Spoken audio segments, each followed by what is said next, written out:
Aos amados irmãos que assistem esse vídeo, a graça e a paz do Eterno e de nosso Senhor Jesus Cristo esteja presente na sua vida, esteja presente também na vida de sua família. Bom, a partir de hoje, até o último domingo desse ano 2024, nós vamos estudar a primeira carta e a segunda carta de Paulo aos Tessalonicenses, tá bom? E a partir do ano que vem, nós vamos a cada domingo estudar todas as parábolas que estão nos evangelhos.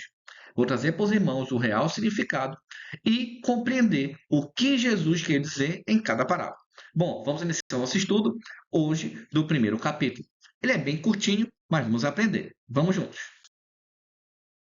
Bom, antes de começarmos a leitura, eu não vou ficar repetindo aqui 1 Tessalonicenses capítulo 1. Não, porque o estudo é todo voltado só do capítulo 1. Então vamos ver o que os versículos de 1 a 3 têm a nos ensinar agora.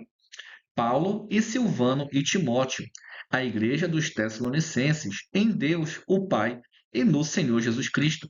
Graça e paz tenhais de Deus nosso Pai e do nosso Senhor Jesus Cristo. O versículo 1 nos mostra algo muito interessante. Primeiro, que para os apóstolos somente o Pai era Deus. Você não vê a Bíblia chamando Jesus de Deus, salvo versículos traduzidos errados, no qual já trouxe para os irmãos e já fizemos o estudo. Que eu vou colocar também aqui o link, tá bom? Na descrição do vídeo, para você que não assistiu entender melhor isso aí. Aqui está dizendo que existe uma hierarquia. Deus é maior. Jesus disse: o Pai é maior do que eu, em João 14, e em João 10, o Pai é maior do que todos. Isso incluindo ele mesmo. Tá? Por isso que Paulo começa sempre Deus o Pai, por causa da hierarquia que é no céu. E Paulo também diz em 1 Coríntios, né, que Deus é o cabeça de Cristo. Em Apocalipse 1 fala que a revelação de Cristo foi dada por Deus. Então existe sim uma hierarquia e o Pai é maior. Versículo 2. Sempre damos graças a Deus por todos vós, fazendo menção de vós em nossas orações.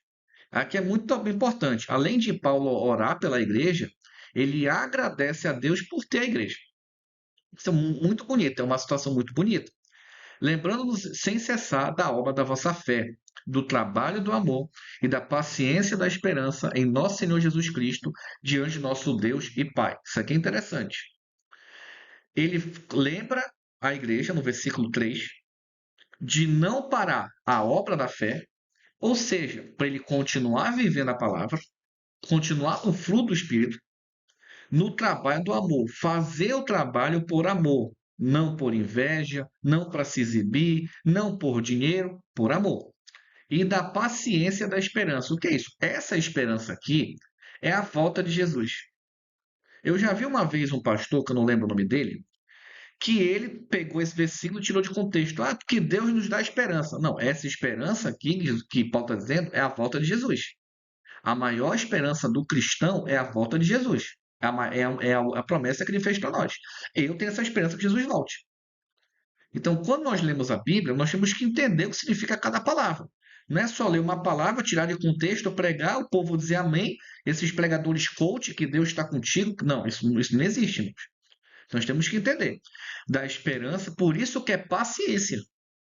É fácil esperar a volta de Jesus? Não. Nós passamos por tribulações, por problema, doença, desemprego. Eu gostaria que Jesus voltasse logo. É bom que vendo uma terra dessa? Não.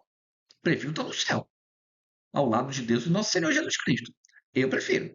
Mas tenho que ter paciência e esperar. Paciência da esperança de Jesus, que ele voltará. Tá? E aqui, mais uma vez, ele chama Jesus de Senhor, porque Jesus é Senhor dos Senhores, e Deus, o Pai. Mais uma vez, Paulo dizendo que para ele, só apenas ou somente, o Pai é Deus. Bom? Versículo 4. Sabendo, amados irmãos, que a vossa eleição é de Deus. O que significa isso? Quando nós lemos João 15, Jesus fala o seguinte, que Deus nos dá a palavra e que aquele que não está ligado em Cristo, o próprio Deus poda, ele corta, perde a salvação. Isso é muito importante. Tem muita gente aí que está dizendo uma vez salvo, sempre salvo. Isso não é bíblico. A pessoa pode perder a salvação, tá? Pode se desviar do caminho. Então aqui está dizendo que quando nós somos chamados verdadeiramente, é Deus que nos chama. Por isso que Jesus fala em João 10. O Pai me dá as ovelhas e ninguém pode arrebatar da mão do meu Pai, porque ele é maior do que todos. Então, é desse sentido que Paulo está dizendo. Deus me chamou e eu sou integralmente de Cristo, perfeito. Só que tem muito cristão que ele foi convencido pela palavra, através do Espírito Santo, mas ele não se converte. Aí tem que tomar cuidado essa pessoa que faz isso. Quem é? Não sei. Mas temos que tomar muito cuidado. Existe a diferença. Versículo 5. Porque o nosso evangelho não foi a voz somente em palavras, mas também em poder e no Espírito Santo, e em muita certeza, como bem sabeis, quais fomos entre vós por amor de vós. Então, Paulo está dizendo que o evangelho que ele foi levado foi da boca para fora, foi em poder. Esse poder não é somente sinais e prodígios, é a autoridade da palavra. Assim como Jesus fazia. Ninguém prega como Jesus Cristo, o pessoal falava. Quem é que ensina uma doutrina que nele? Ninguém ensina desse jeito. E o Espírito Santo com ele. Né? Interessante. A mudança de vida. Não adianta você dizer que tem Espírito Santo, está rodando, parece um peão da casa própria, desculpa a expressão. Hoje o povo evangélico, eles estão seguindo o mesmo espírito da Umbanda e estão dizendo que é Espírito Santo. Aí a pessoa mente, rouba, adultera, mas tem Espírito Santo. Cuidado, irmãos, cuidado. E vós fostes feitos nossos imitadores e do Senhor, recebendo a palavra em muita tribulação, com alegria do Espírito Santo, ou com gozo do Espírito Santo. Isso aqui é importante. A pessoa que imita a Cristo, ele passa por tribulação. Mas vamos entender essa tribulação. Essa tribulação é a tribulação que eu estou quieto na minha e outras pessoas me perseguem. É essa tribulação que Paulo está falando. Paulo não está falando que daquele pastor que adultera, aí cria aquela confusão. Ah, o diabo está furioso. Não, não é isso. Essa aqui é a perseguição verdadeira. Que você está vivendo a palavra, você está pregando a palavra, você está vivendo. E não estou falando do ímpio. Quem persegue a gente não é o ímpio, é o falso cristão. Se você que for ler a Bíblia, a grande maioria do que foi perseguido foi de falsos religiosos. Os apóstolos foram perseguidos pelos pastores, teólogos. Jesus foi morto por pastores teólogos, por inveja. Está escrito em Mateus. Então, quem nos persegue? Os falsos teólogos, os falsos profetas, os que pregam errado. Eles nos perseguem. Isso causa tribulação. Também tem a doença, que é outra seção de tribulação. O desemprego, outra seção de tribulação. E mesmo assim, nós temos a alegria na tribulação, graças ao Espírito Santo. É isso que está dizendo. Mas só temos isso se nós imitarmos a Jesus Cristo. Não é ir para a igreja todo domingo, todo sábado, toda quarta-feira, toda missa, não sei qual são os dias de culto onde você congrega. Eu vou botar a Bíblia como desodorante aqui embaixo, estou lá, não é essa. Se ir para a igreja salvasse, os fariseus estavam salvos da época de Jesus. Entende o que eu estou falando? Não confunda ser salvo e ir para o local adorar a Deus. Não confunda isso. Se você estiver no local adorando a Deus com falsa doutrina, seguindo coisas que não está escrito, as pessoas mentindo para você, dizendo que A, B é profeta, que o anjo Deus revelou não sei o quê, que não está na Bíblia, cuidado. Você pode ser a pessoa mais sincera do mundo com Deus. Vai chegar um momento que você vai perder a salvação se não acordar. As parábolas de Jesus, quando começamos ano que vem, eu vou explicar melhor essa situação. É muito forte, mas essa situação é muito forte. Vamos agora para versículos 7 e 8. Versículo 7. De maneira que fosse exemplo para todos os fiéis na Macedônia e Acácia. Você consegue entender o peso disso? Eles estavam tão interligados com Deus, através de Cristo, tendo o Espírito do nosso Senhor Jesus Cristo, que eles eram exemplos de fiéis. Mas não é exemplo da boca para fora, é exemplo mesmo. Macedônia e Acácia. Você pega hoje pessoas dando entrevista, né, elas fogem aqui da igreja evangélica. Por quê? Porque eles não dão exemplo.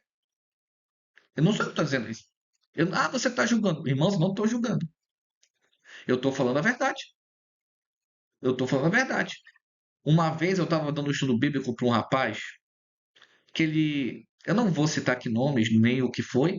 Ele falou para mim que ele foi numa igreja evangélica E o pastor começou a falar que quem faz tal coisa vai para o inferno. Sabe quando ele voltou para a igreja de novo, esse rapaz? Nunca mais. Não se prega condenação. As pessoas não entendem isso. Jesus pregava condenação para os falsos profetas, para os falsos líderes, para os falsos pastores.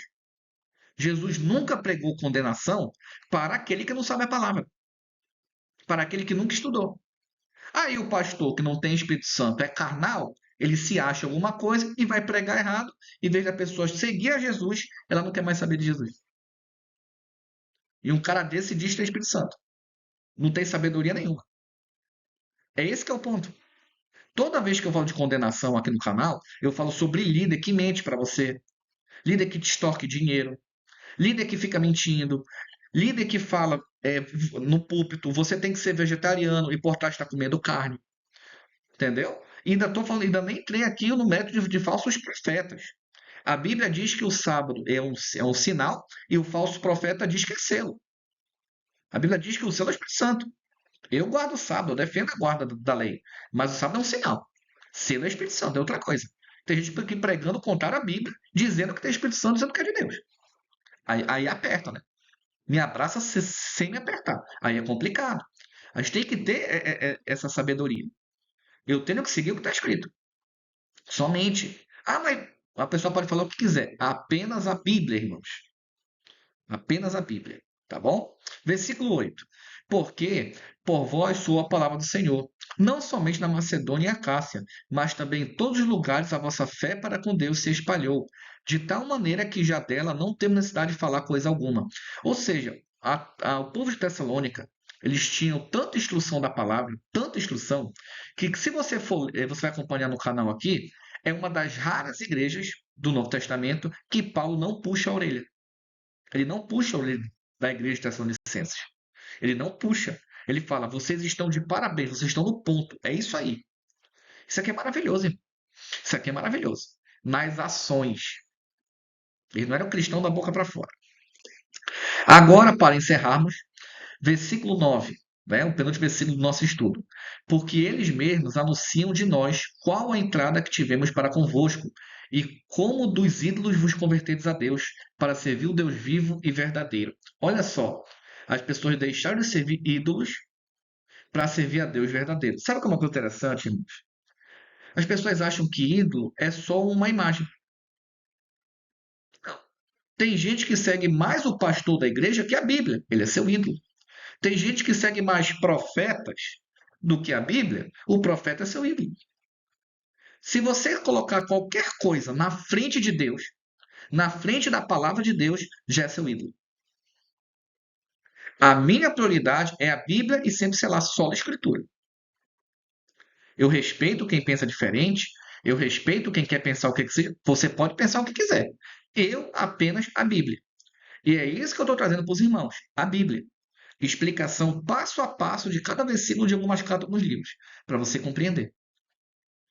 Para que Deus lhe mostre a verdade. Muita coisa eu demorei para entender. Eu demorei. Muitas vezes no passado, 10 anos atrás, 15 anos atrás, eu era papagaio de pirata, eu só repetia, mas nunca tinha estudado. Quando eu comecei a estudar e Deus começou a me dar a verdade, eu falei, isso aqui está errado, isso aqui não é assim, e eu mudei de opinião porque Deus mostrou que eu estava errado. Em algumas coisas. Tá? Agora o versículo 10. E esperar dos céus o seu Filho, a quem ressuscitou dentre os mortos, a saber, Jesus, que nos livra da ira vindoura.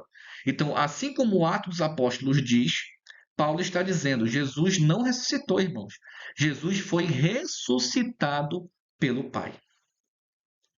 E assim, a ira vindoura não estará em nós, que cremos em Jesus, que estamos em Jesus e que colocamos em prática o Evangelho. Meus irmãos, que Deus abençoe e que esse estudo continue lhe mostrando a verdade. Até o nosso próximo encontro. Um ósculo santo a todos.